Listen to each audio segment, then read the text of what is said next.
நம்ம குடும்பத்துல பெரியம்மா பெரியப்பாவில ஆரம்பிச்சு எல்லாரும் ஜீவாவை நம்ம குடும்பத்துல சேர்த்து சொத்துல அவனுக்கு பங்கு கொடுத்து அவனை வீட்டுக்கு கூட்டிட்டு வந்து அந்த உறவை நல்லபடியா வச்சுக்கணும்னு நினைக்கும் போது ஜீவா யாருன்னு தேடி அலையும் போது அந்த ஜீவா யாருன்னு தெரிஞ்சும் என்னால சொல்ல முடியல. அப்படி ஒரு சூழ்நிலையில இருக்கேன். அந்த துக்கத்தை உன்கிட்ட பகிர்ந்துக்க ஆசைப்படுறேன் சீனு.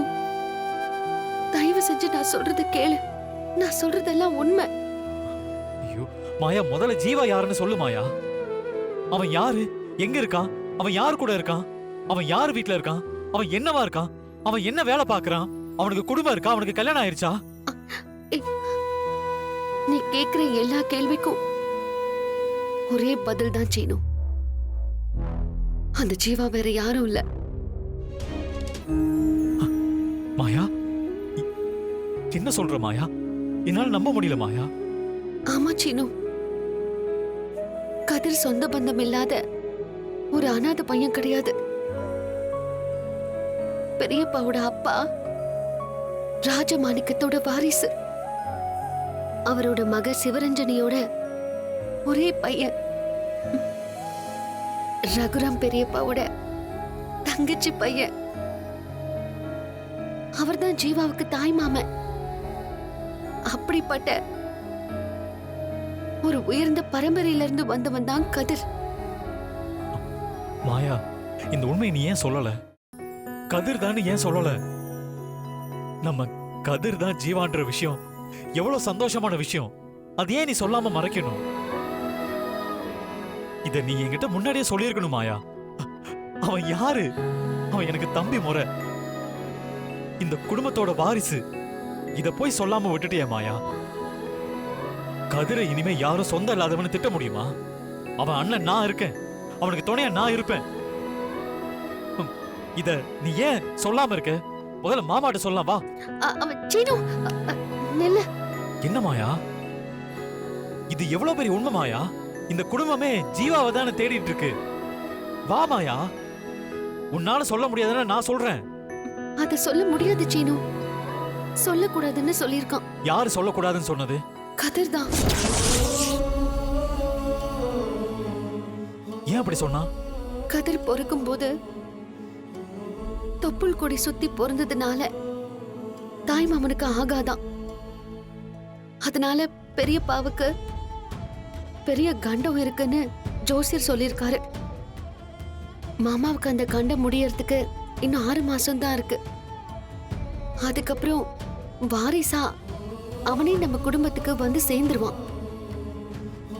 அதுக்காக தான் எப்படியாவது உழைச்சி முன்னேறி சம்பாதிச்சு அவன் கெட்டிக்காரன்னு ரகுராம் பெரியப்பாவுக்கு ப்ரூவ் பண்ணணும்னு ஆசைப்படுறான்.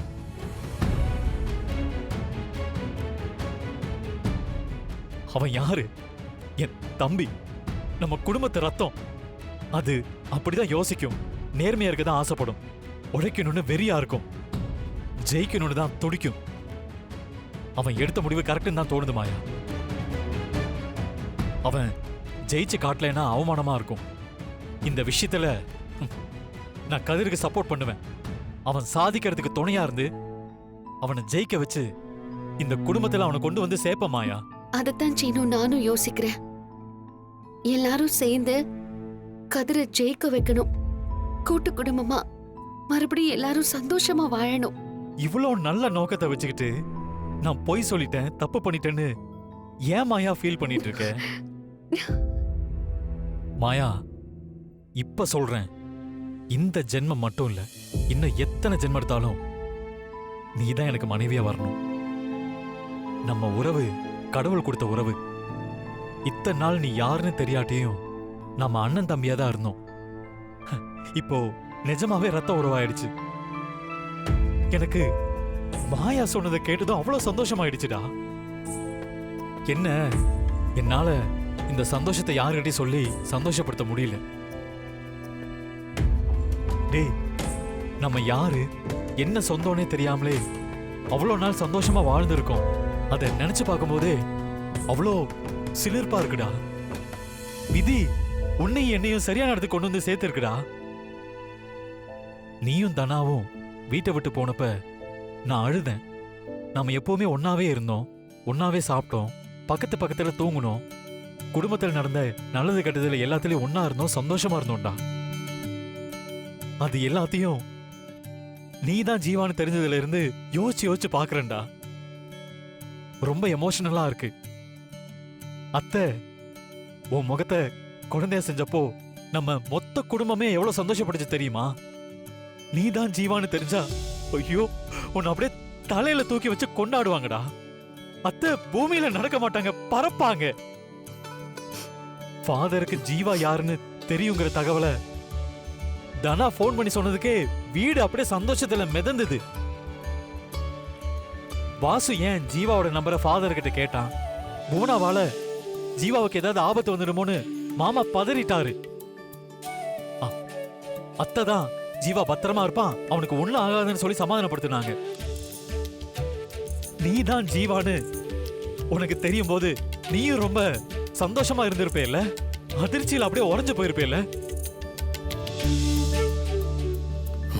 எனக்கு உண்மை தெரியும் போது நானும் அதே நிலைமையில தான் இருந்தேன். தனியா போய் அழுது, தனியா போய் சந்தோஷப்பட்டு, மாமா அத்தை ஒன்ன தானா சிவா மாமா எல்லாரையும் பார்த்து எனக்குள்ளேயே சந்தோஷப்பட்டு என்னோட எல்லா உணர்வையும் கஷ்டப்பட்டு அடக்கிட்டு இருந்தேன். ஜீவா ஜீவான்னு எல்லாரும் பேசிட்டு இருக்கும் போதெல்லாம் எனக்கு ரொம்ப குற்ற உணர்ச்சியா இருக்கும்டா. ராத்திரி பூரா அதை நினைச்சு அழுவேன், தனியா இருப்பேன். தானா என்னன்னு கேட்பா. பாவம் அவகிட்ட மட்டும்தான் அந்த விஷயத்துல போய் சொல்லியிருக்கேன்.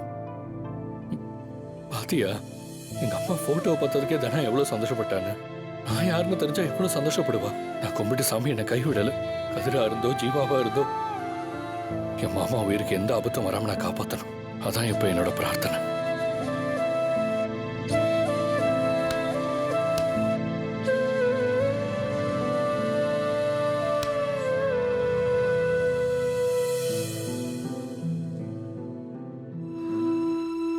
கதிர்,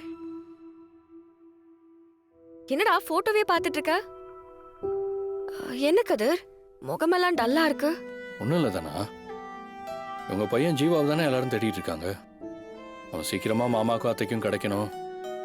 இந்த ஜீவாவுக்கு புவனாவால ஏதாவது ஆபத்து வந்துருமோன்னு மாமா ரொம்ப பயப்படுறார். ஃபாதர் பீட்டர் ஜீவாவை காப்பாற்றணும்னு அவனை பத்தின உண்மையை சொல்லாததால அடிபட்டு கிடக்கிறார். ஜீவாவை மாமாக்கு காட்டுங்கன்னு அவங்க கிட்ட வேண்டிக்கிட்டு இருந்தேன். ஜீவா விஷயத்துல எங்களை விட நீதான் ரொம்ப ஆர்வமா இருக்க. ஜீவா கிடைச்சிட்டா எங்க அப்பா அம்மா சந்தோஷமாயிருவாங்க, பிரச்சனை எல்லாம் தீந்துரும்னு நீ ஆசைப்படுறன்னு எனக்கு தெரியுது. கரெக்டா? கரெக்டா சொன்னதானா?